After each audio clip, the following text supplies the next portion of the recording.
Hello, everyone, and welcome to Democracy in Color's first post-election episode, post-midterms. And we wanted to get this one into your hands as soon as possible.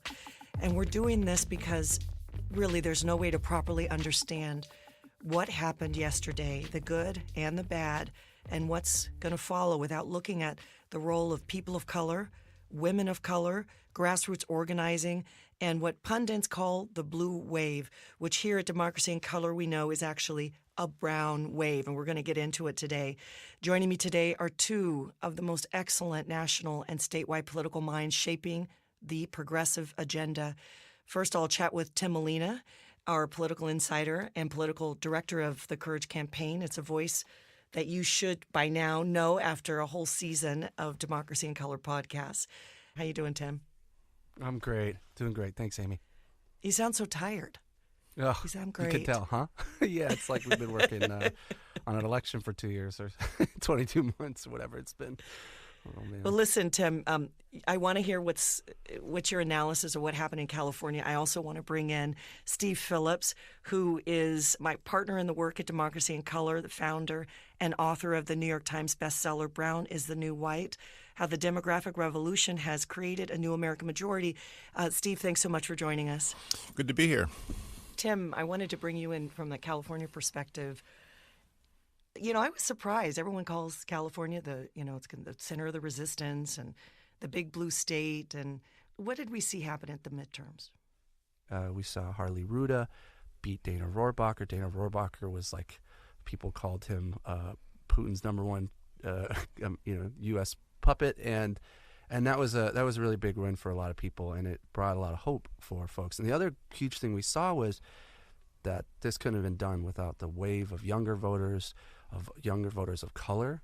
I got to tell you, for us Californians and the grassroots in the front lines here, we were using Steve's Brown is the New White as a playbook. We were definitely trying to empower these folks that want to see, their values being represented in D.C. and see this country go into a more inclusive and welcoming direction. So those races really, really uplifting for us. Still some that, wish we had gone the other way. The wave wasn't as big as we'd like it to be. We had 6 to 7 really close congressional races, and we've only won 3 at this point. So a lot more work to be done, but there's still plenty to celebrate in California last night. Are the Democrats going to do anything differently, you think, Steve, coming out of the midterms? I saw a tweet this morning.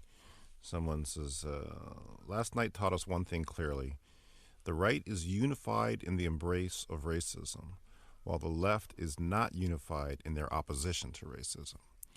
And so this is really the essence of what's happening here, is that how do you confront these types of issues? And do you ignore them? Do you try to change the subject? Do you try to, put your head in the sand, which is the traditional Democratic playbook? Were you surprised? You were one of the few people, Steve, that had mentioned over the course of the last couple of months that the Senate was in play. So when you were watching the returns come in the election last night, did that sort of the results bear out that? Was it in play? What did you see? Traditionally, historically, and even in the just basic logical human behavior, the in-power party has a drop-off because their supporters and their people feel like, oh, okay, we've got it. We've got our person in there. Things are pretty good. We're not upset. We have other things to do with our lives than really be very aggressive in terms of trying to mobilize and get our people out. But the sense of being aggrieved and threatened and needing to go into action was so stoked by this president and it resonated so deeply with people that there was extraordinary turnout on the Republican side to basically defend this way of life and this conception of the country. And so that's what sunk a lot of the candidates that were in a more tenuous position, right? In Indiana and Missouri and North Dakota. So had those been held, and had there been the proper investment in voters of color in places like Tennessee, what's his face in Tennessee, Bredeson was out saying he'd have voted for Kavanaugh.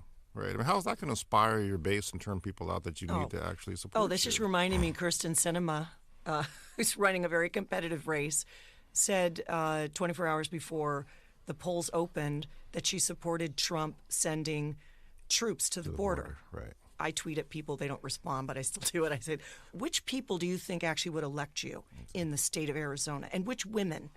And I didn't get a response from that, but I guess the election results were her response. I mean, and Tim, you're seeing this. You kind of saw that same thing, too, where the Democratic Party congressional candidates in the Central and Southern California weren't the most, some were not, flying the progressive flag there. No. The mostly white, older Republican base, it feels like they're losing control of this state in a lot of ways, are revolting in their own way, and they're definitely turning out. And if who's trying to combat that, or the candidates that are running to unseat some of these representatives are not offering much different. Like if they're coming in and saying, "Oh, we're going to work with both, we're going to," starting from a more centrist place. The people on the left who are scared, who are upset or pissed about what's happened with Kavanaugh or what the president is saying, like, I'm sorry, you're not picking up that many votes. So it's a combination of like how we as in the left are giving resources, or we're investing resources, and the folks on the ground in the Central Valley, were telling us like, look, this is the first time that anyone's even considered helping us out or coming in here and helping us register more people to vote or turn out more Latino voters and et cetera. And it was interesting. And the same way in some of these Orange County races as well. So that boggles my mind. I want to ask you about Mississippi, Steve, because you were the one who said, hey, Mississippi is going to be a sleeper. And sure enough, Congressman Espy is in the runoff. That was a big surprise for a lot of people. Mississippi's one of, if not the blackest state in the country in terms of its percentage of the state population. And so and it's a small state, and a small enough state that you can actually organize and mobilize your supporters. So what we did in terms of the Power Pack Plus team with Marvin Randolph and Andy Wong putting that operation together was worked with the in-state voter mobilization effort to really do a significant under-the-radar voter mobilization effort on behalf of Espy. Called a couple 100,000 voters, identified 100,000 supporters, knocked on doors, sent mail to really try to make that effort move forward. So Espy did, quite well, better than he had been doing in the polls. 41% looks like he's going to get basically tied with Cindy Hyde-Smith. But it comes back to this other issue, is that's a very high turnout on the Republican side and a higher than anticipated turnout. So had there not been everybody, circling the wagons around the, defender of white supremacy in the White House, Espy actually probably could have won that last night in terms of getting 50% in the special. But, it's going to go to a runoff. And so, again, we'll see what the dynamics are because, again, they have everything they would have wanted on the right and the conservatives. So there's a scenario which gets back to the Democratic Party. Are we going to invest massive resources in this Mississippi race? And massive, Mississippi is small, but certainly it's, many millions. But to get every black voter there to vote absentee ahead of the, November 27th runoff, something like that? That's a resource coming up soon. Prioritization issue. We could see an Alabama-style win, couldn't we? And if there was the right investment there in the next few weeks. Absolutely. I mean, the numbers are there. And again, this gets to a question of prioritization. And this is where the strategic dilemma is going to be, right? Is that clearly, Trump has made clear his strategy of, to hell with anybody in the middle. He's going to go as far to the right and to the racist right as he can and rile people up. Without any regard for, are you going to lose people or turn people off? Where on the Democrat side, it's like, well, we can't be too strong, so we might turn people off. And so it's really, maddening. But again, Mississippi is a small enough state with a large enough black population that if the Democratic Party and the Senate side of the investors were committed to move multiple millions of dollars immediately, that is a seat that we could actually win in this runoff. Other things that were on the ballot was in Florida, Amendment 4, which restored voting rights to people with felony records. Now, that's a game changer in Florida. Any others that you were looking at, both at Steve and Tim, that passed yesterday that really are indications that we have sort of a people's agenda that's moving forward? that Florida Amendment 4 is going to restore voting rights for 1.4 million people. And so what that means heading into 2020 is going to be extraordinarily significant in terms of winning the Florida and then winning back the White House. So that is very important to keep in mind. But completely under the radar is last night, 3 African Americans were elected lieutenant governors. And so now the lieutenant governors in Michigan, Wisconsin, and Illinois are all African American. And this is on top of Justin Fairfax winning in Virginia last year, and who's now the chair of the National Lieutenant Governors Association. So that is not inconsequential and is not to be underappreciated in terms of the leadership pipeline, the new leadership of the party that's coming forward. It's also something we should be celebrating. Yeah. You're listening to Democracy in Color. We'll be back.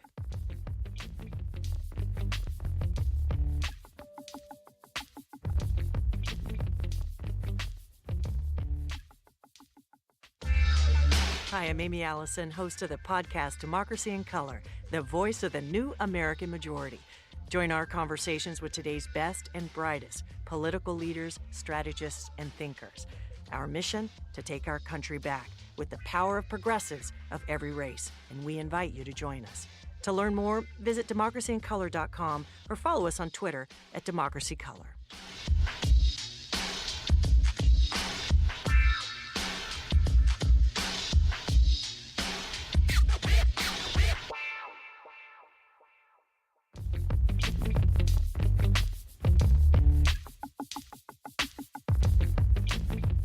And we're back. Welcome to Democracy in Color. Tim, what are your bright spots? As particularly other voting rights measures, we saw Nevada pass a measure for automatic voter registration that was passed. We saw Michigan passing a package of voting reforms, which include automatic voter registration, same-day voter registration, etc. We're seeing that working really well out here in California. Just in Orange County, we had a line that was like 3 hours long in Santa Ana, because it was the main registrar office in Orange County where people could do same-day registration and cast a provisional ballot. So it works. And people seeing more and more people voting, they want to get in on it. We even talked to some young voters that said, well, hell, if all my friends are voting, what am I doing? It gets them out there. So we saw that in effect last night, and so that was exciting to see. We also, redistricting, this is kind of sometimes it can be a wonky issue, but it's huge. We saw several states pass state measures that made it so redistricting would be done by independent/nonpartisan commissions. That's already being done in some states, including California, and that's huge in a lot of ways. So that was really exciting to see in Michigan, Colorado, and some other states. Again, the increase in younger voters at the polls. We saw Latinos over close to 1.5 million increase in voter turnout in this election. So those were some of the ones. That's pretty incredible. Can we just stop? Can anyone says sleeping giant? I swear to God, I'm just going to carry tape and just say, stop, because you've written about this, giant. Steve, and you're bringing this up. This is like Latinos are the force. Where did we see the turnout, and what do we think that means for going forward? But it has to be like Texas, right?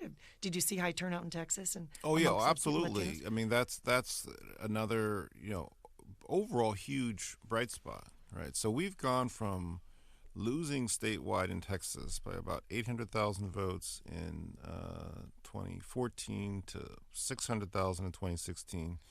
Beto came within 200,000 votes statewide yesterday in Texas. So that is becoming more and more within reach, and the extraordinary energy and level of organizing around that campaign across the racial spectrum has created an infrastructure of activists and organizers and volunteers that we can continue to build on.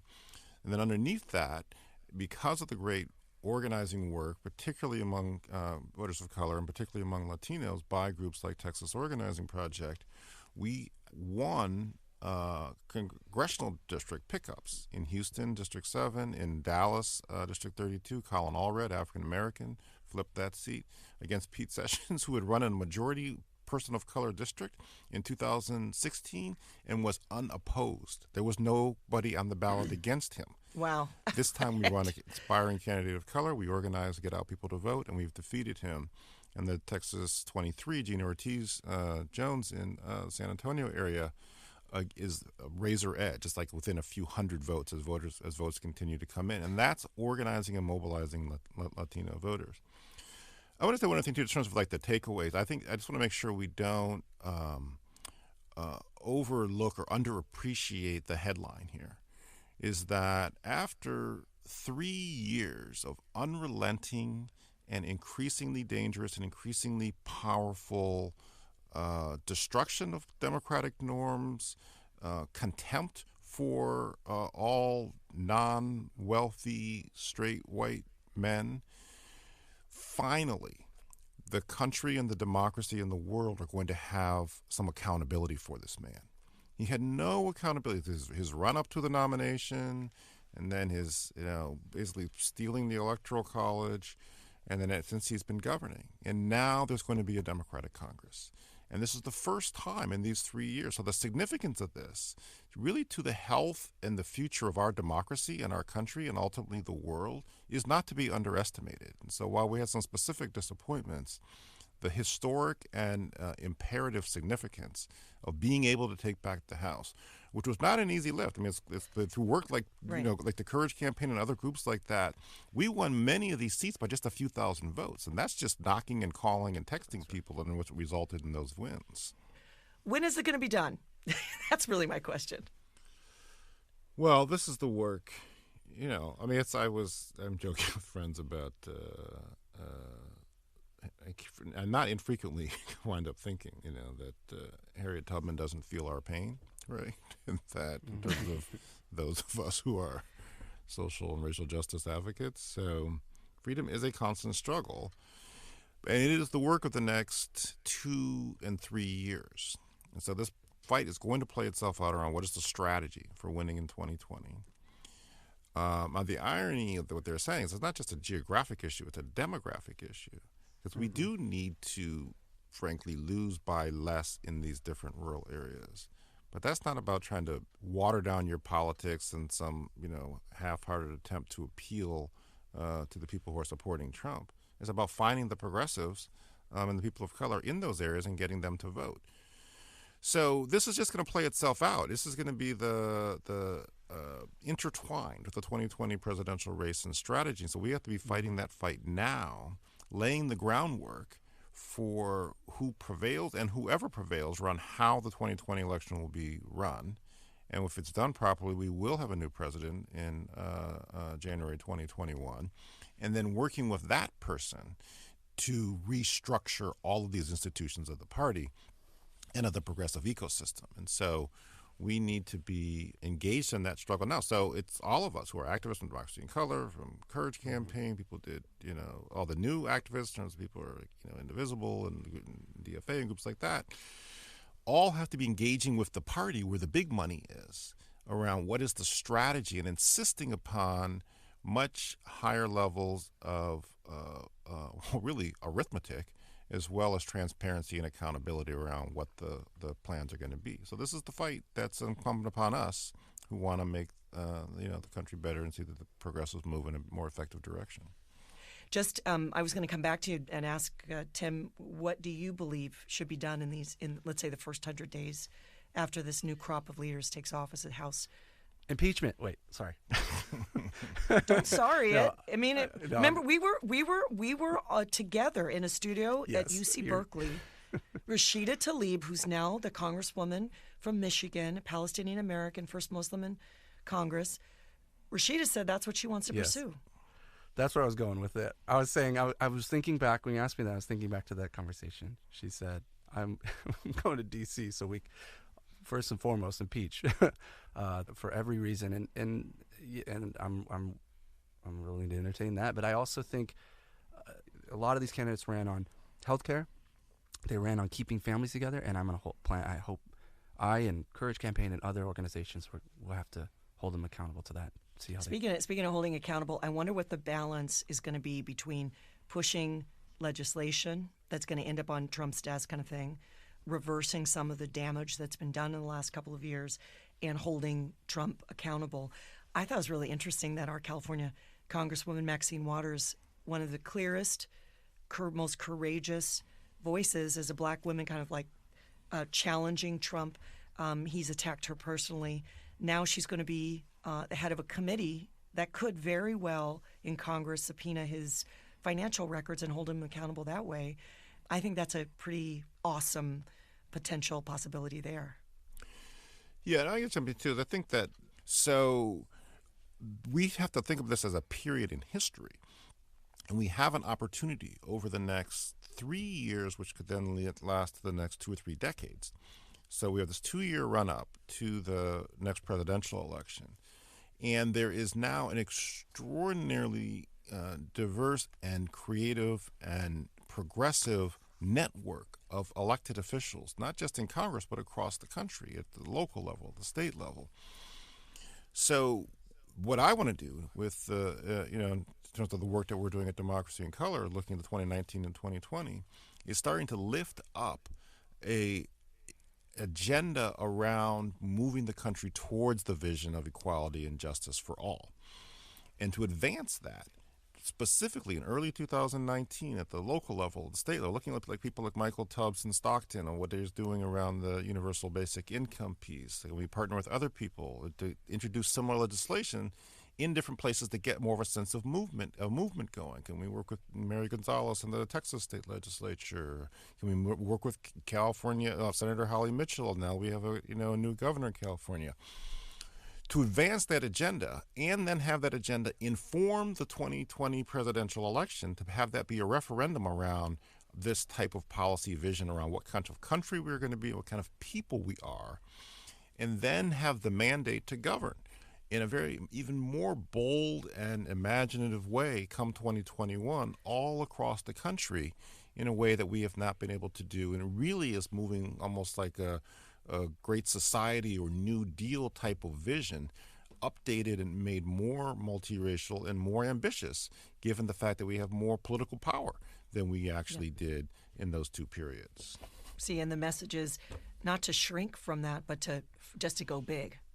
Go big. Thinking about healthcare, which is a big reason a lot of voters stated for voting the way that they did.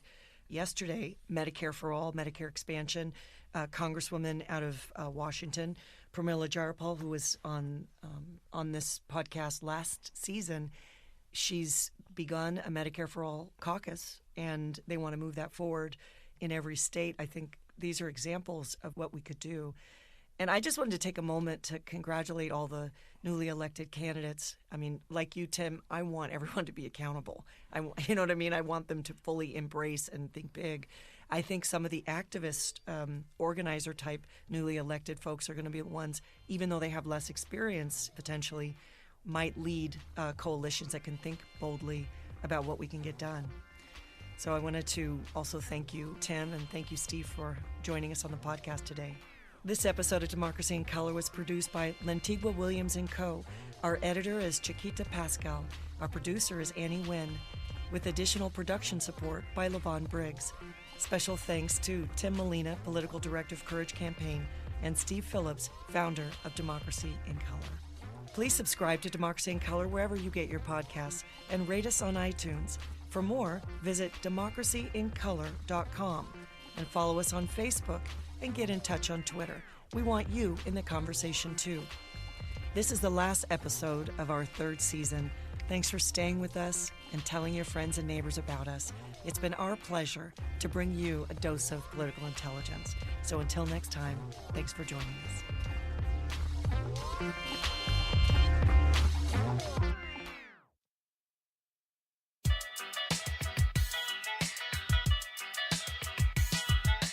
Welcome to Democracy in Color, the voice of the new American majority. I'm Amy Allison. In each episode, we'll focus on the critical issues